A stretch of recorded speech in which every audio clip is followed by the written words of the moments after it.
Law में बार-बार कहता हूँ, सब कुछ छोड़ दो जिसको लॉ में डर लगता है। इस समय सेल्स और गुड्स, पार्टनरशिप, एलएलपी, इन 3 एक्ट्स पे फोकस कर डालो, 30 नंबर के एग्जाम में आने हैं, बार-बार कह रहा हूँ। इससे ज़्यादा आपको क्या बोलूँ स्पष्टता के साथ। और बीसीआर का वो बहुत अच्छे से ध्यान दो। देखो बीसीआर को आप समझते हो कि सिंपल इंग्लिश है, हो जाएगा, ऐसा नहीं है, उसको ध्यान देना है। जिन बच्चों ने मेरा कोर्स ले रखा है उसके लिए बताता हूँ कि सिर्फ परफेक्ट प्रैक्टिस बुक कर लो सेल्स और गुड्स, पार्टनरशिप, एलएलपी की, और साथ में जो है आप बीसीआर के जो हमने चैप्टर वाइज असाइनमेंट दिए हुए हैं वो बहुत अच्छे से कर लो। और नहीं भी ले रखी तो सेल्स और गुड्स, पार्टनरशिप, एलएलपी जहां से कर रहे हो अच्छे से कर लो, और बीसीआर का आईसी मॉड्यूल अच्छे से कर लो, हो जाएगा। Own language versus ICI language पे बच्चों को हमेशा डाउट रहता है, तो मैं यहाँ पे बार बार बताना चाहूँगा, जो डेफिनेशंस होती हैं, जो कीवर्ड्स होते हैं, वो सिर्फ आप लॉ की लैंग्वेज में लिखिए।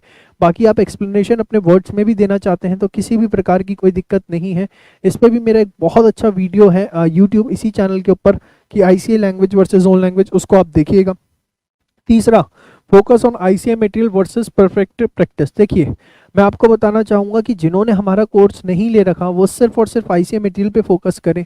आईसीआई मटेरियल पे फोकस करने का मतलब है उनका जो मॉड्यूल आता है, आरटीपी के क्वेश्चन, पास्ट एग्जाम के क्वेश्चन, मॉक टेस्ट पेपर्स के क्वेश्चन, वो सब। लेकिन अगर आपने हमारा कोर्स ले रखा है तो उसके साथ आपको एक बुक मिली है, परफेक्ट प्रैक्टिस बुक। मैं आपको बेट दे रहा हूँ कि इससे ज़्यादा आपको कुछ करने की ज़रूरत नहीं है। अगर आप सिर्फ परफेक्ट प्रैक्टिस के क्वेश्चंस भी बहुत अच्छे से कर लेते हैं तो it is more than sufficient to score the good marks. Law में 40 मार्क्स दिलवा दीजिए प्लीज। बेटा मैं आपको बार बार बता रहा हूँ, परफेक्ट रिवीजन बुक निकाली ही इसलिए, उसके अंदर जो लॉ का जितना कंसाइज नोट्स का पार्ट है ना, बस उसको आप अच्छे से दिमाग में बैठा लो, आप देखोगे ऑटोमेटिकली 40 नंबर आ जाएंगे। और सेकंड चीज एक कर लो, जो हमारा एक कोर्स है लॉ आंसर राइटिंग, जिसमें मैंने 30 वीडियो रिकॉर्ड किए हैं ये बताने के लिए लॉ में आंसर लिखने कैसे होते हैं विद एग्जांपल्स, उसको एक बार देख लो।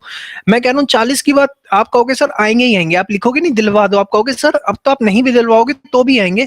तो आप ये 2 चीजें कर लीजिए, वो कंसाइज नोट्स प्लस जो लॉ आंसर राइटिंग का कोर्स है वो बहुत अच्छे से कर लीजिए हमारा, ये आपकी सारी प्रॉब्लम जो है सॉल्व हो जाएगी।